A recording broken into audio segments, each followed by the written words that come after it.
Hi, welcome to the next video. We're continuing with the dynamics topic, talking all about motion and speed, velocity, direction, etc.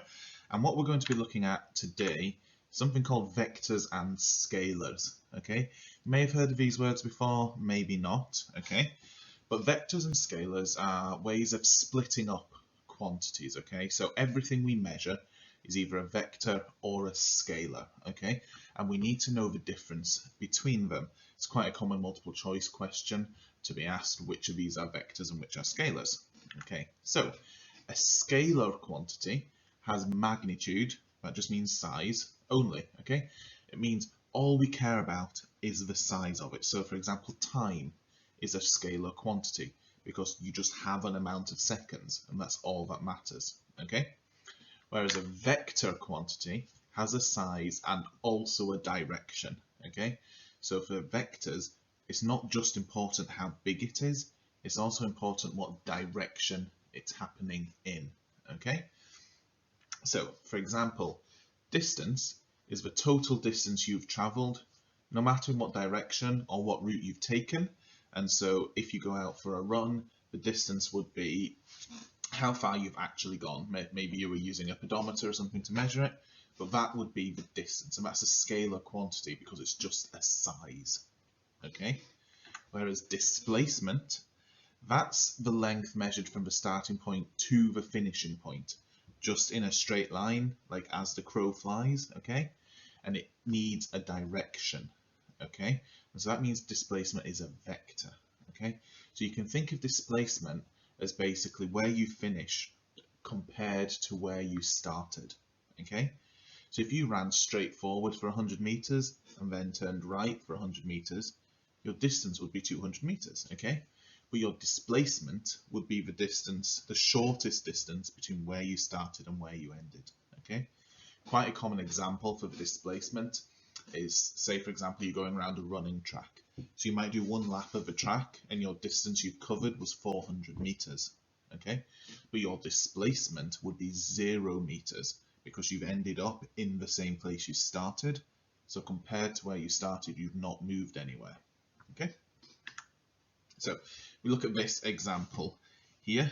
If we take path 1 starting here and going like this, okay, and then we look at path 2. Path 2 is obviously longer, so the distance travelled for path 2 is longer than the distance travelled for path 1.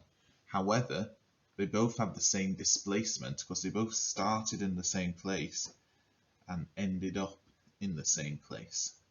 Okay, and what you see here, we're starting to measure angles because the direction we've travelled at is also important. Okay, another one here. You start here, your distance is this dotted line where the amount of ground you've actually covered. The displacement is the shortest distance between them. Okay, so your displacement can never be bigger than your distance.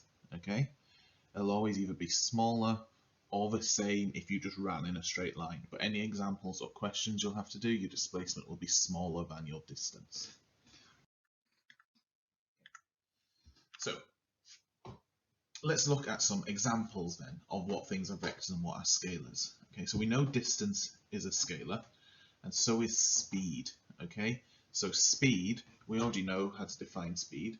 It's the distance traveled in a time. Okay, well, since distance is a scalar, that means speed is as well. Okay, but now we're at the point where we need to know the difference and start talking about the difference between speed and velocity. Okay, so for the moment we know speed, distance over time. Okay, velocity of an object though is the speed in a direction along a straight line. Okay, so velocity is a vector quantity because we care about that direction.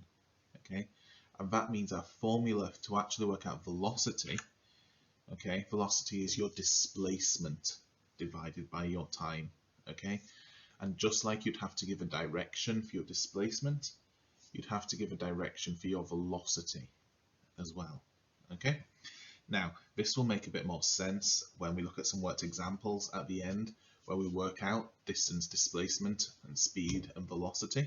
Okay, so what we're going to do now is look at the main quantities we know about measuring in physics, okay, and list whether they're scalars or vectors, okay. Some of them we've already covered. Distance is a scalar, we don't care about the direction. Displacement, we do, the direction matters, okay. Speed is a scalar, okay, because we use distance to work it out. Velocity is a vector because we use displacement to work it out, okay. Time, there's no direction for time. Something took 10 seconds. It didn't take 10 seconds to the east or anything, okay. Mass, again, scalar, it's just a size. Something has a mass of 20 kilograms. It doesn't have a different mass in a different direction, okay. And same for energy, okay. Again, something just has an energy. For example, the heat stuff we've been doing previously, okay. Something has an amount of heat energy. It doesn't have a different amount of energy if it's going in a different direction, okay. But then for vectors, well, we already know about displacement and velocity. Acceleration is also a vector because we use velocity to work that out, okay. And then the other one, force, okay. Force is a vector, and we know direction is important in forces. Think back to when we were doing friction, okay. If we're talking about the friction, that's in one direction, and the force of the car or whatever is in the opposite direction, okay. That force is due to gravity, well, they're in the direction of the earth, okay. So force is a vector because its direction matters, okay.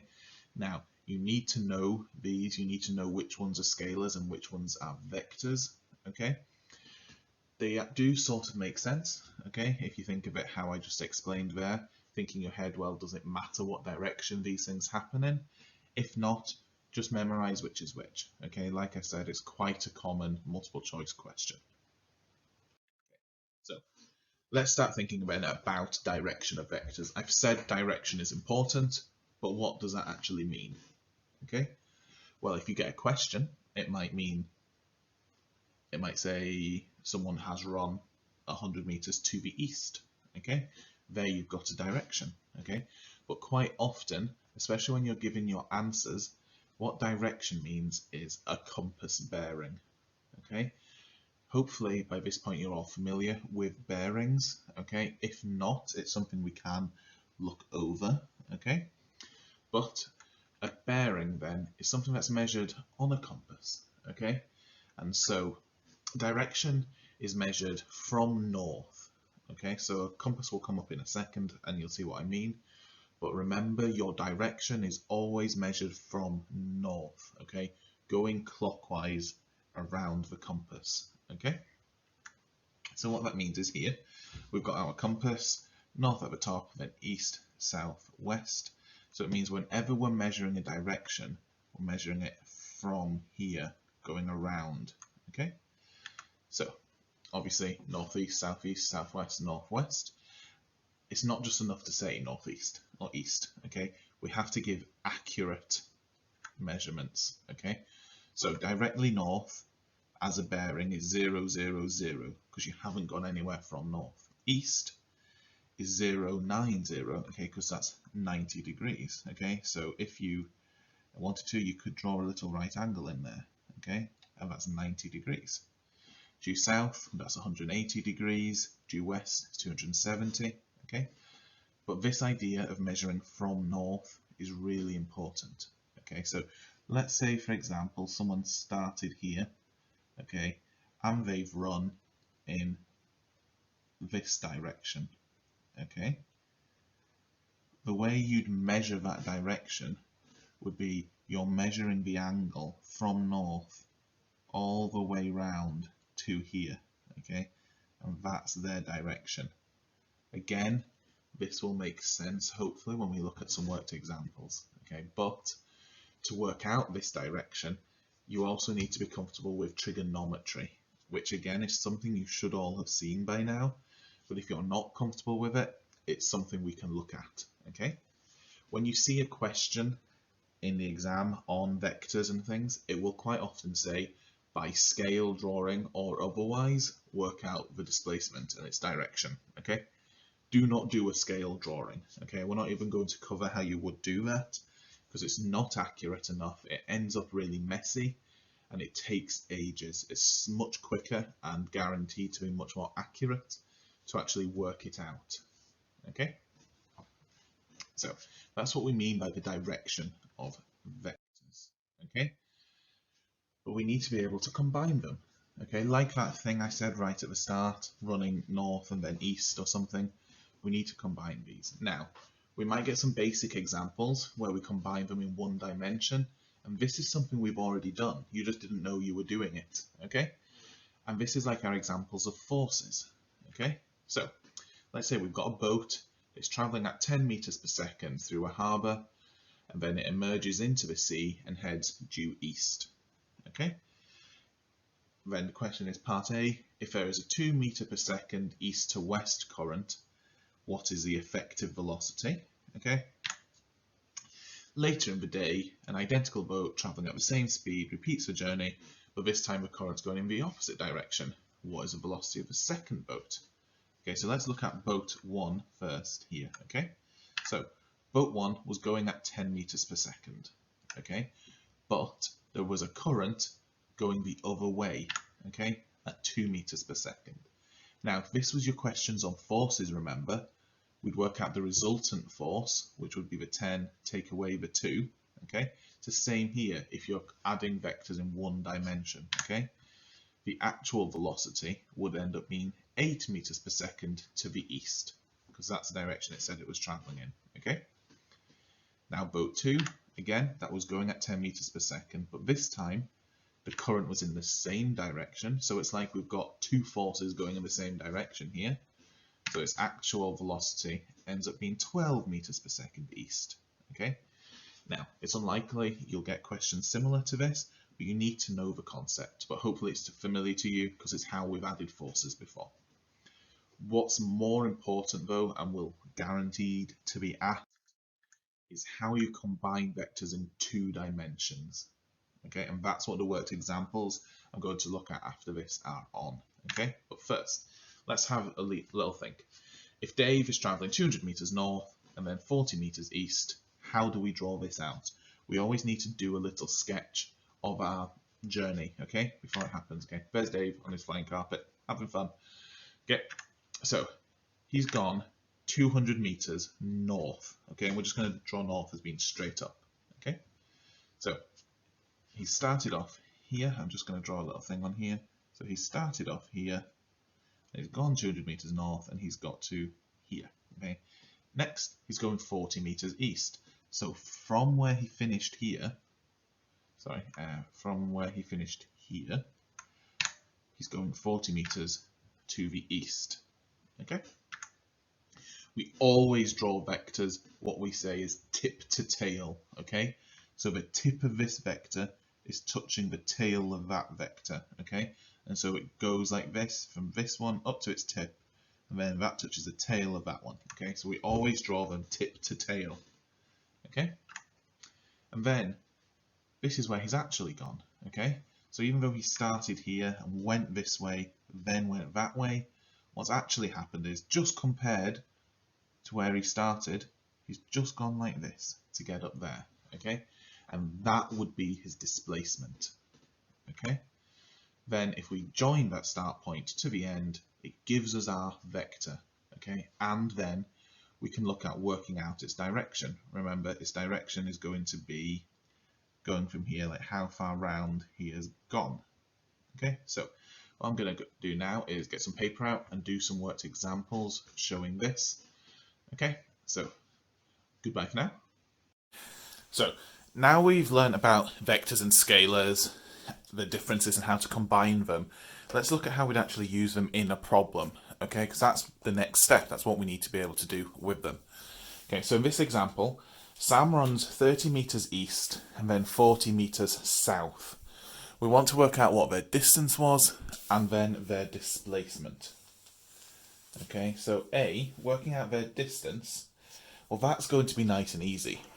Okay, because remember, distance, we only care about the magnitude of it. We only care about the size. Their direction doesn't matter. So their distance is really simple, okay? The distance is just how much they've actually travelled. Well, they've gone 30 meters. one way, and they've gone 40 metres another, so their distance travelled is 70 metres. Okay, when we get to working out their displacement, that becomes a little more complex. Okay, so we've gone over how you draw out your vectors, so then you can calculate displacement. Okay, and a really important bit, remember, was that we draw them tip to tail.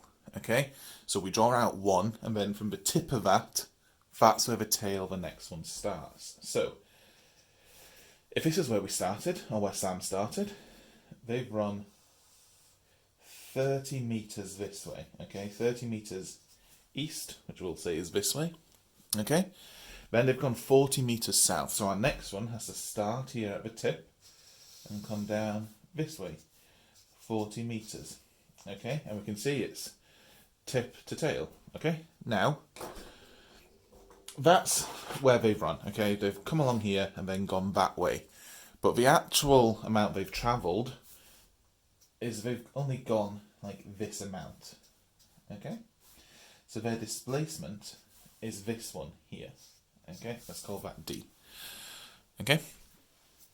Now, because we've gone east and then directly south, we know this is a right angle here, and so we can use Pythagoras, okay? So we need to be comfortable with Pythagoras before we can do vectors like this, okay? So let's use that to work out D first, okay? So if we use Pythagoras for that, it's going to be that squared equals 30 squared plus 40 squared. So D squared equals 900 plus 1600. Oh, sorry, I forgot squared. D squared equals 2500. So then to work out D, we'll take the square root of that. Okay, that gets rid of a square root here. So D equals 50 metres. Okay, so the actual amount they've travelled is they've only actually gone 50 metres from where they started, even if they took a roundabout route. Okay, but when we're working out displacement, just leaving this 50 metres, that's not enough. Okay, we need to know the direction as well. Okay, and that's where the bearings come in that we talked about. Okay, so I'm just going to pop this on here just to make it really clear. They've gone east and then south. That means this direction here, that would be north. Okay, so when we measure the bearings, it's from here. Okay, and it's how far around from there they've gone. Okay, so we can work out this angle here. I'm going to do the bearings calculations in blue. Okay, let's just call this, we'll call this theta. Okay, and we'll have to use trigonometry for this. Okay, so this is the angle we're after. This would be the opposite of it. This would be the adjacent, and this would be the hypotenuse. We know all of those sides now, so it's not going to matter which trig identity we use. I'm going to go with opposite and hypotenuse. Okay, opposite here, hypotenuse here. This would be adjacent. Okay, so I'm going to use sine. Okay, because when in SOHCAHTOA, it's sine opposite hypotenuse. Okay, so that tells me then that sine theta equals the opposite over the hypotenuse. Okay, so sine theta equals 40 over 50. Okay, and then to get the angle by itself, theta, we do sine to the negative 1 of this, 40 over 50. Be quiet, Bilbo. And that will give us theta equals, misplaced my calculator, 1 second, here we go. Okay, so 40 divided by 50 is 4/5, and then sine to the minus 1 of that will give us 53.1 degrees. We'll just go to 1 decimal place. Okay. Now, if you've not used sine to the minus 1 on your calculator before, normally it's press the shift button and then sine, and like sine to minus 1 is above that. Same for cos and tan. Okay, so we know then that this angle here, theta, is 53.1, okay? But that's not how far the angle actually is, okay? Because remember, our directions are always measured from north, okay? So from north to get round here, okay, I must have gone 90 to get to here, and then 53.1, okay? So the direction equals 90 plus 53.1, which will be 143.1 degrees. Okay, so if we put these together, what we would say then is that the displacement equals 50 meters at 143.1 degrees. Okay, and that would be our answer for displacement. So you'll see here, you need to be very comfortable with Pythagoras and trigonometry to do this. Okay, if that ends up being something you're not too familiar with, it's going to be definitely worthwhile or necessary to go back and look over that. Okay, look at your maths work before that, and get in touch with me, and we can look at doing a video or something just on the trigonometry aspect of it, or going over it in the class meet. Okay, right, I'm going to pause the video for a second, then I'm going to write down another worked example just so we can see more of this. Right, we've got another question here, and you'll notice I've added in a little extra step, okay? So, Dave flies 100 metres north and then 20 metres west. What is his distance travelled, displacement, and then his velocity, okay? Because we're not going to get a question really in the exam where it just asks you to work out his displacement. You might do, but they're more likely to ask you to work out his velocity or speed, which needs that displacement first. So, let's deal with part A, because that's nice and easy. So remember the distance, well, that's just what he's covered, okay? It doesn't matter about his direction or where he's ended up compared to where he started. The distance,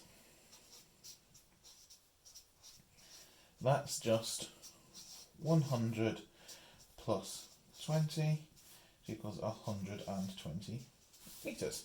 Okay, now his displacement, we know that's a little bit different, and we need to draw down the vectors for it. Okay, so let's say he starts here. He's run 100 meters, sorry, he's flown 100 meters north. I don't know what Dave is, but he's flown 100 meters north, and then 20 meters west. Oh, I've really drawn this the wrong way around. Give me a second, let's scribble that out. Just do it again over here. Okay, 100 meters north, and then 20 meters west. Okay, you'll notice how they're joining tip to tail. Okay, and so then his displacement, where he's ended up compared to where he started, is this. Okay, and I should have done this on the last question, sorry. The letter I'm going to use for displacement is actually S, because when we get to equations that require displacement, we use S, and that's how we know it's different from distance. Okay, we use D for distance and S for displacement. Okay, so we'll use Pythagoras. S squared will equal 20 squared plus 100 squared.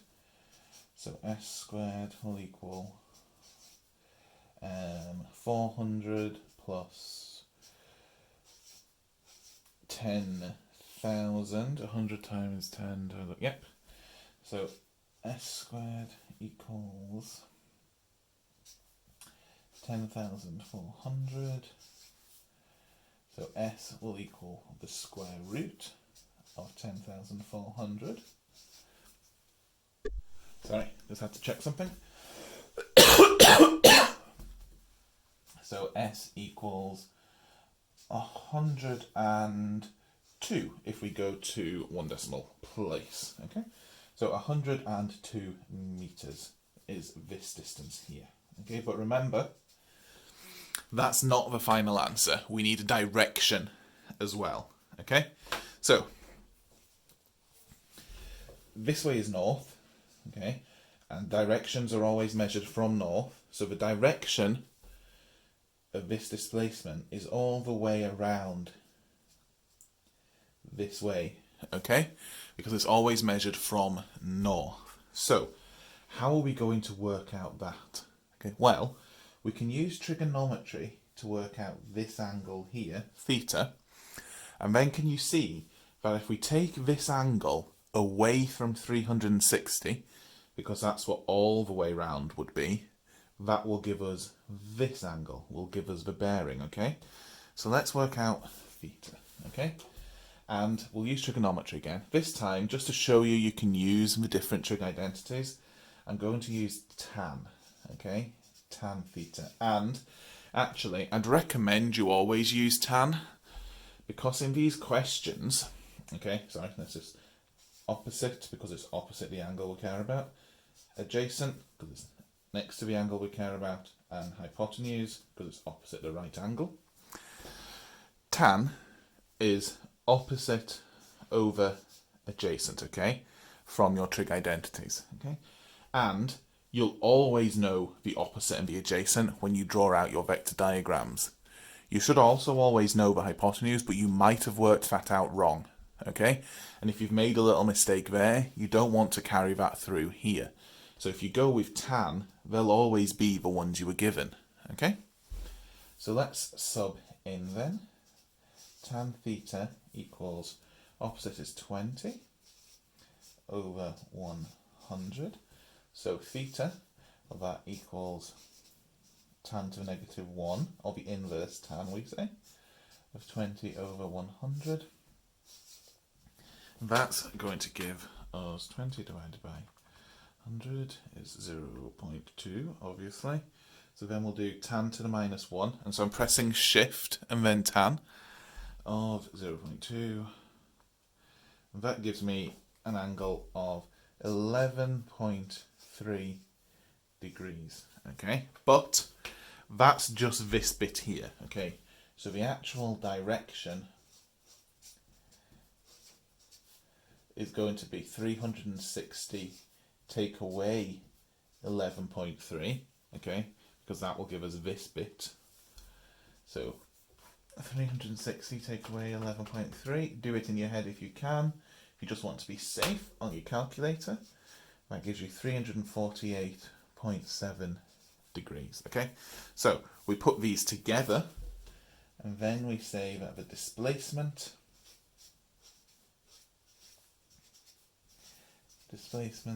equals 102 meters at 348.7 degrees. Oh, sorry, just move this up. Okay, so your displacement, remember, is the combination of how far you've actually gone from where you started and the direction you've gone at, always measured from north. Okay, so the last part of this question, though, what sets it apart from the other worked example, is that it asks for the velocity. Okay? Now, velocity is a vector, okay? So it cares about direction, okay? So we can't just use the distance to work it out, because distance has no direction, okay? So to work out velocity, like we've seen in the PowerPoint, we need to use the displacement, okay?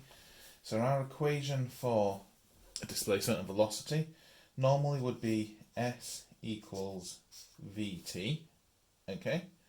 Which is, obviously, it's just a vector version of distance equals speed times time, okay? But instead of distance, we're putting displacement. Instead of speed, we're putting velocity. So if we rearrange this, that's going to give us velocity equals displacement over time, and we just sub in. Okay, so our actual number for our displacement is 102. Okay, we won't do the angle here. And then the time. I just realised I've been an absolute idiot. Didn't include a time in the question. Okay. This takes 15 seconds. There we go. Being an idiot. That will happen in the exam. You'll be given everything you need. Okay, so that means our time then is 15. So 102 divided by 15 gives us 6.8 meters per second. But because velocity is a vector, we still need to include our direction. So it's 6.8 meters per second at 348.7 degrees. Okay, so that's how you work out your vector calculations and use it in other things, okay? And like I said before, you need to be comfortable with Pythagoras and trigonometry to do this, okay? Because we use those in combination with the equations we've already learnt, okay? So hopefully that was understandable. If not, you know how to get in touch with me, so thanks for watching.